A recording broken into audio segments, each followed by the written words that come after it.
And finally, before we get to your questions, we have some news to announce. Commissioner Kathy Engelbert, Commissioner of the WNBA, just announced that starting in 2025, the WNBA Finals format will change. The WNBA just dropped a huge surprise during the playoffs, and it's all because of the Caitlin Clark effect. The league is making major rule changes for the 2025 season. But the real question is it too little, too late? After Clark's playoff exit, arenas were left half empty and TV ratings quickly dropped. Now the league is scrambling to recover, but will these new changes actually fix what's broken? Let's talk about Clark's impact. She didn't just play the game, she completely transformed it. Clark shattered records, packed arenas to the rafters, and pushed TV ratings through the roof, turning the Fever into a nightly highlight reel that fans simply couldn't stop watching. The atmosphere was going to be electric when they announced Caitlin's name in the dark and the fans went crazy. But here's the reality. The moment Caitlin Clark left, everything seemed to come crashing down.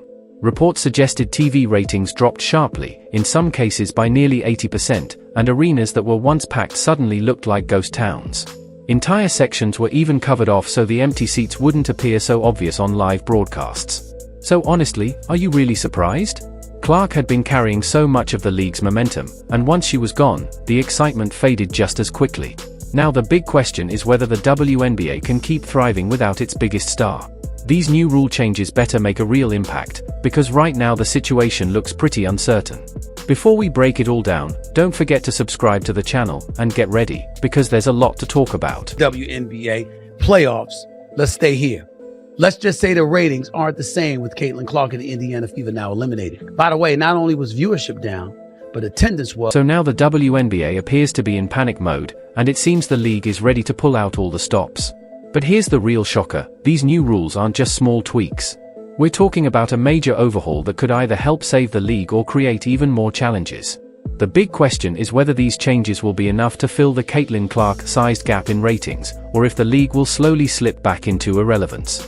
Let's break down these bold moves. First, the WNBA plans to expand the regular season from 40 to 44 games, starting with the arrival of a new team in 2025, the Golden State Valkyries. That means 4 more opportunities for fans to watch their favorite teams compete throughout the season. Multiple arenas so that people that are watching at home can see this environment in a multitude of cities. It's amazing. I love it. The growth continues. The WNBA Finals are also getting a major upgrade. Instead of the traditional best-of-5 format, the championship series will now expand to a best-of-7 showdown, bringing it in line with other major basketball leagues.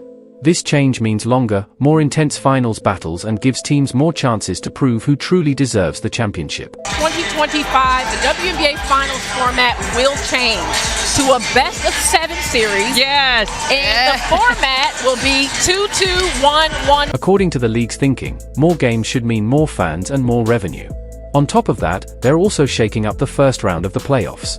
The format will shift to a 1-1-1 setup, which guarantees the lower-seeded team at least one home game in the series.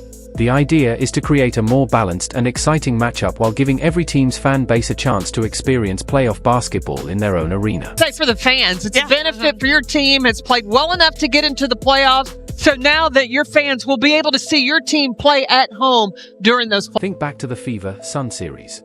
The Indiana Fever never even got the chance to return and play in front of their fans at Gainbridge Fieldhouse, especially after all the controversy surrounding Games 1 and 2. Moments like that probably made the league realize that lower-seeded teams also deserve a chance to compete in front of their home crowd during the playoffs. Now Commissioner Kathy Engelbert is presenting these changes as if they're the solution that will stabilize the league. She calls it a constant balancing of the schedule. But many critics see it differently, more like the league trying to adjust quickly and keep momentum going while searching for ways to maintain excitement and viewership without relying on just one superstar. With the increased attention this year, there's also been increased scrutiny about the quality of refereeing. Curious if there has been any conversation about whether it's referee pay, referee training, anything to ensure that is as good as it can be. But let's be honest for a second, do these changes really address what fans actually want? Sure, adding more games might sound exciting on paper, but what about the issues that truly matter to many viewers, like player safety and consistent officiating?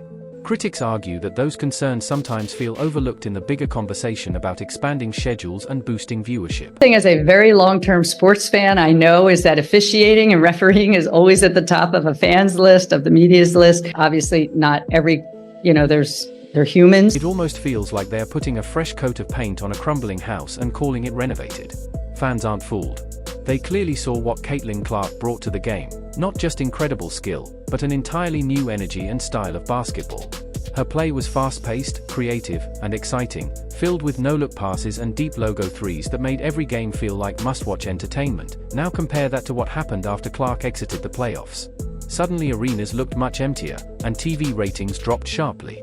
Critics argue that the league's response, simply adding more games, doesn't necessarily solve the bigger problem.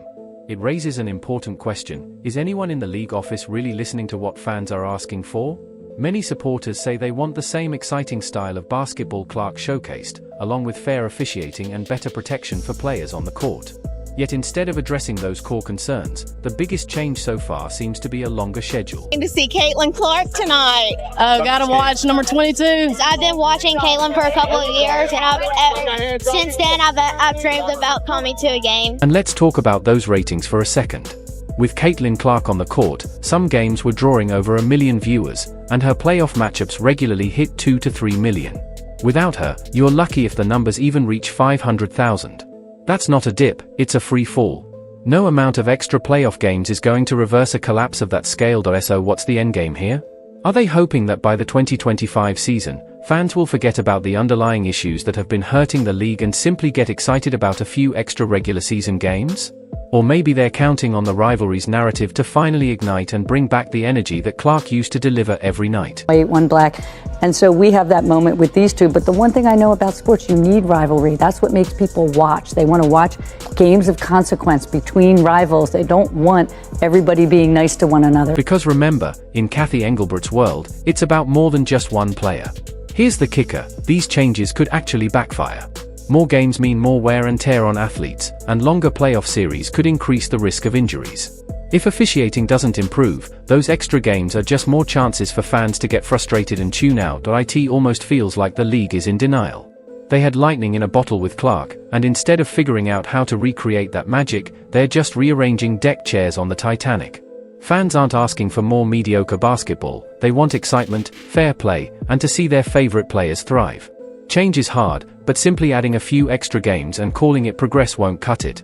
The WNBA needs to look in the mirror and ask, are these changes truly addressing what fans want, or are they just a desperate attempt to milk the Caitlin Clark effect? If you've made it this far and are enjoying the video, don't forget to like, subscribe, and turn on all notifications. We know your time is valuable, and we appreciate you. Now, back to the action. When you're asking about Caitlin a lot, you bring up other rookies as well. No league's ever about one player. That player could get hurt or whatever. So I think it's just to give recognition that in sports, people watch for compelling content and rivalries. And you can't do that alone as one person. Everyone's buzzing about rule changes, but they're ignoring the elephant in the room. What if I told you Caitlin Clark single-handedly rewrote the WNBA's playbook, not just on the court, but in boardrooms and living rooms across America? Let's talk numbers, because they don't lie. Clark's jersey became the top-selling rookie jersey in WNBA history. That's not just a win, it's a slam dunk for a league that's been desperate for star power. But it goes way beyond merchandise. During all her 2024 games, over 54 million combined viewers tuned in. That's not a typo, 54 million. When was the last time the WNBA saw numbers like that? Fever are going to be over 200,000 higher than the next highest total attendance in league history. Clarkonomics, my friend. But here's where it gets real. With Caitlin Clark on the court, nationally televised games averaged a solid 1.2 million viewers. Without her, that number plummets to 440,000. That's not a dip, it's a nosedive, and it's not just TV. The WNBA's attendance records were shattered during Clark's season, with over 1.5 million fans showing up to games.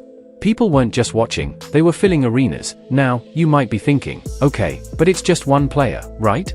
Wrong. Clark wasn't just a player, she was a cultural phenomenon. She made women's basketball must-see TV, sparking conversations about the WNBA at water coolers and on social media. When was the last time the league generated that kind of buzz? Is growing to be the face of the WNBA, reason why her presence on court grabs just as much interest as some of the biggest names over in the men's event. The viewership of the regular season saw 54 million people tune in to watch the WNBA, a boost of 170% from last. So why are fans tuning out now? It's not just about Clark, It's about what she represented: fast-paced, high-scoring, edge-of-your-seat basketball. That's the kind of excitement people want to see, and without it, the league feels like it's slipping back into the usual snooze fest. But there's more. Fans aren't just missing Clark's on-court brilliance, they're frustrated with the league's core issues.